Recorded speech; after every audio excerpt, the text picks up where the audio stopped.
God morgon, Sverige! Guess who's back? Back again. Mike is back. Back again. Guess who's back? Guess who's back? Guess who's back? Guess who's back? Kan ni gissa vilken låt och artist det är? Inte så populär. Det var engelska.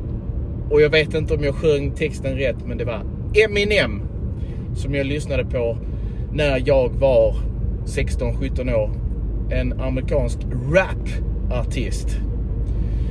Så är det med det. Jag är tillbaka. Och detta är måndag.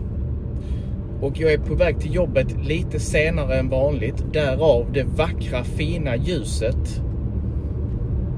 Istället har det ju varit att jag spelat in tidig morgon när det är helt svart ute. Man ser knappt någonting. Men nu är klockan 8:45 och jag har lämnat båda döttrarna på förskolan.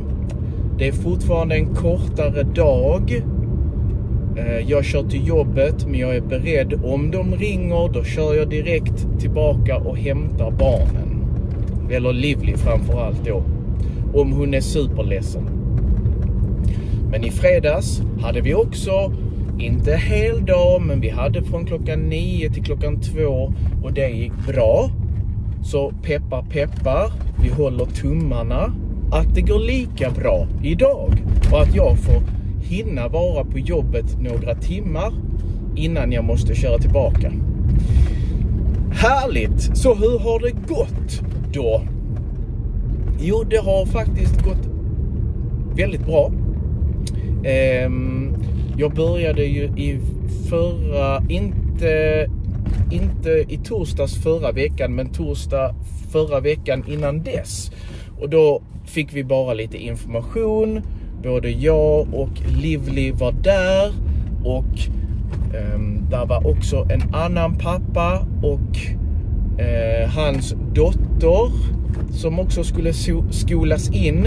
Så vi har varit då, det är kul att man inte är ensam, utan det har varit en annan pappa och en annan liten flicka som faktiskt heter Lilly. Så det är väldigt lätt för personalen att blanda namnet Livli och Lilly. Och så har de sån här fack där man hänger jacka och skor precis bredvid varandra. Så jag undrar hur många gånger det kommer att vara att vi får hem varandras olika kläder. Men det har gått bra.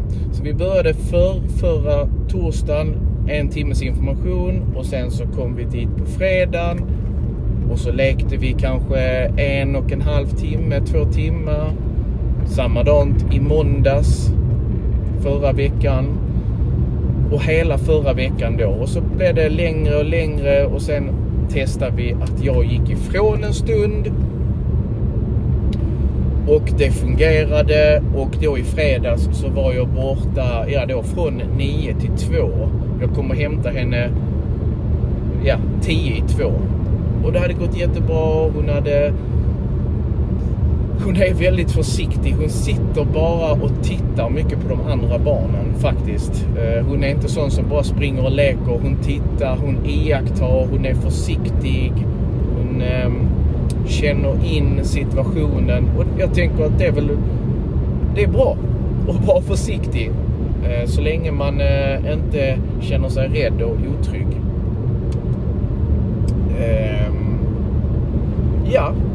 Så vi får se hur det går. Jag är på väg till skolan nu. Detta är måndag, men jag tror att jag kommer lägga ut den här filmen på tisdag. Så en dag senare efter att jag spelar in. Nu är det så att jag vet ju inte om jag kan vara på jobbet 30 minuter, 1 timme, 3 timmar. Vi får se. Där är en hel del som jag måste fixa, som jag måste ordna inför imorgon. Imorgon flyger jag och några arbetskollegor till London, till England. Och vi stannar där vi kommer ner tisdag kväll och så flyger vi hem på fredag, vid middagstid på fredag. Så det blir väl 3 nätter då.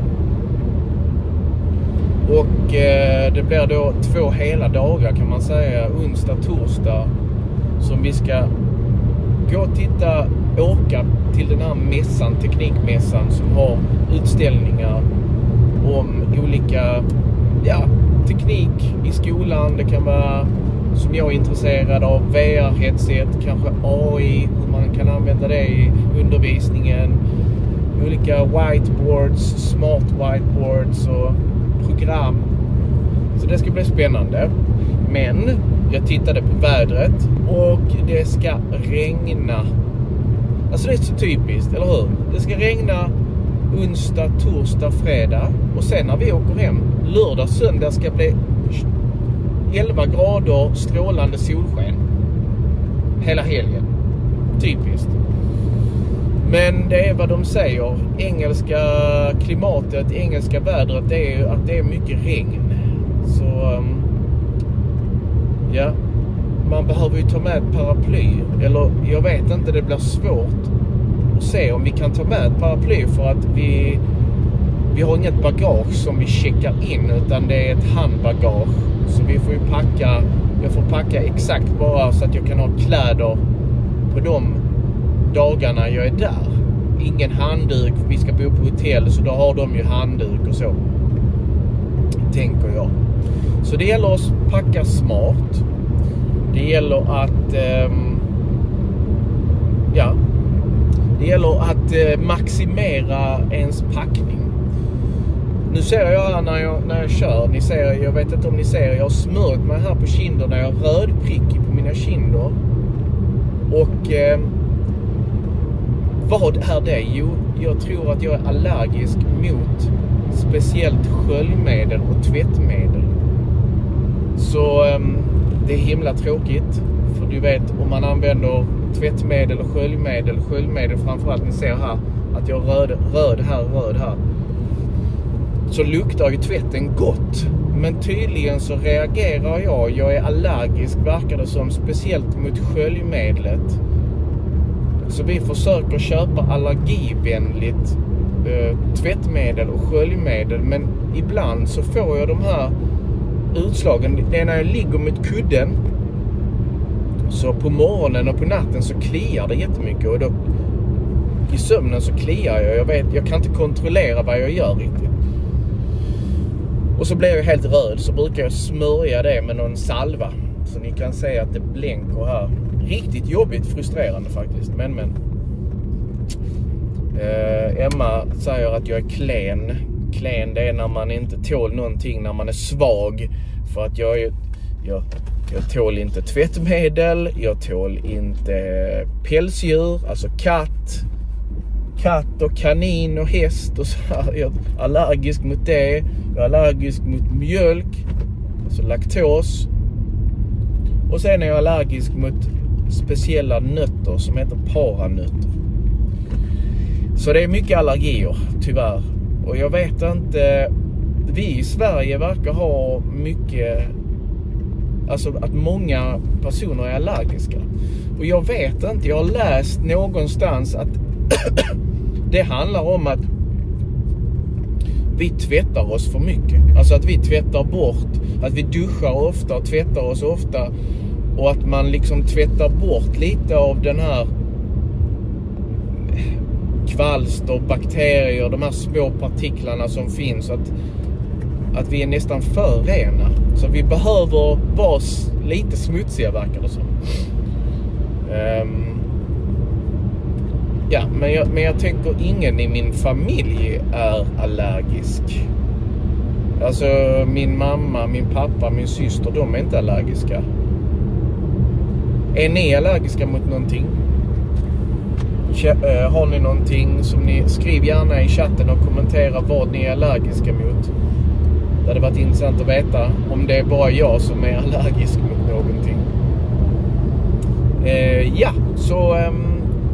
Jag är på väg till jobbet. Imorgon flyger vi till London. Men planet går inte förrän ungefär 5:00. Det betyder att jag kommer att köra till jobbet på morgonen. Och jag kommer att ha lektion. Förmiddagslektionen. Kanske att jag släpper klassen lite tidigare. Och sen kör jag hem. och sen tar min väska och sen ska jag ta tåget från Lund till Köpenhamn, Kastrup flygplats. Och ni vet, eller ni kanske inte vet, men i Skåne så har vi ju Öresundsbron. Det är en bridge mellan Malmö och Köpenhamn. Och det som är så smidigt, lätt, enkelt, det är att vi kan ta tåget och att tåget stannar precis under flygplatsen i Köpenhamn. Så när man ska resa, det är bara att hoppa på tåget och så kommer man till flygplatsen. Okej, tåget är inte gratis, eller hur? Det är ganska dyrt att åka tåg. Jag tycker det är jättekonstigt. Regeringen, staten vill att vi ska åka mer kollektivt, men ändå så kostar tågbiljetterna, alltså de är dyra. Ta en tågbiljett till Stockholm till exempel. Ibland får man betala kanske 3-4 tusen för biljetter till Stockholm. Och då kan man hitta billigare flygbiljetter. Är inte det konstigt? Ja. Det borde ju vara mycket billigare att åka kollektivt, tycker jag. Vad tycker ni? Håller ni med mig? Eller? Ja. Så vad har mer hänt? Jo, jag och Emma, vi har varit på 2 lägenhetsvisningar. Eller vad säger vi har varit på 2 husvisningar. Ett hus i Hoftrup, det är andra huset i Hoftrup nu. Och ett hus i Löddeköpinge. I en del av Löddeköpinge som heter Sandskogen.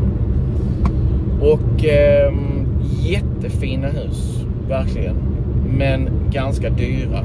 Båda ligger ute för 5 miljoner. Och det är över vår budget. Vi kan max ungefär tänka oss att ge 4,5 miljoner. Ungefär. Men varför går vi på de här dyra husen? Jo, ibland kan det ju vara så att ingen vill köpa huset. Man kan lägga ett bud under utgångspriset. Kanske 3, 4, 500 000 under. Har man tur, ja, då går säljaren med på att sälja huset och man kan köpa huset billigare. Men det vet man ju aldrig. Det kan gå för utgångspriset. Utgångspriset betyder det priset som säljaren vill ha, 5 miljoner. Eller kan det ju bli budgivning där om 2 eller 3 olika familjer eller personer vill ha huset och de budar över varandra. Då kan det ju bli 2, 3, 400 000 kronor dyrare än utgångspriset. Eller hur? Ja, men detta sista huset vi var och tittade på, fantastiskt fint, ligger ute i skogen, kan man säga, Sandskogen i Lödde. Och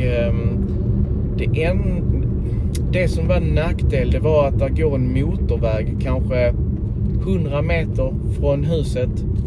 Man ser bilarna lite, men ljudet från bilar, det är inte så kul, tänker jag. Annars jättefint hus, nyrenoverat, bastu, utomhusgym, stor trädgård. Där var ett sånt här litet extra hus på tomten där bor en kille och betalar hyra, jag vet inte, 7 000 kronor i månaden. Jag vet inte om det stämmer, det låter jättemycket. Det är ett pyttelitet hus, fristående hus, men där är toalett, kök och sen är det sånt sovloft. Alltså man får klättra upp från stege och så är sängen liksom uppe i taket nästan. Jag vet inte hur många kvadratmeter det är, kanske 30, kanske 28 kvadratmeter, 30 kvadratmeter.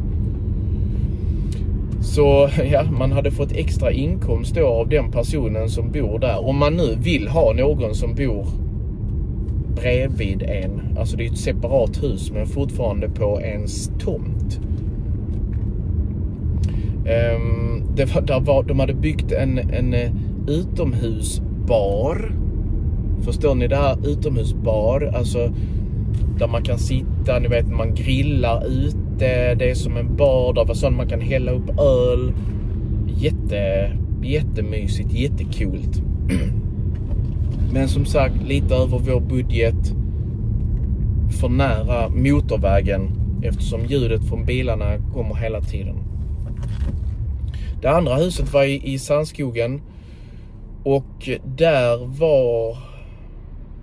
var fint också, men driftkostnaden var dyr. Alltså energin. Jag tror att driftkostnaden var på 6 000 kronor. Alltså för att driva huset med energi och allt det där extra. Och jag menar, ska man då ta ett lån, man ska betala på lånet, alltså avbetalning, betala av på räntan, amortera heter det när man betalar av på lånet, plus 6 000. Det blev en jättehög månadskostnad som vi inte har råd med. Så nej, tyvärr. Men det är ju jätteintressant att gå på alla de här visningarna. Det är intressant att se hur andra människor bor, vad man själv tycker om, vad som är viktigt när man vill köpa hus. Så vi kommer fortsätta gå på visningar, tänker jag. Nu är jag snart framme på jobbet. Och som ni vet, det har varit jul.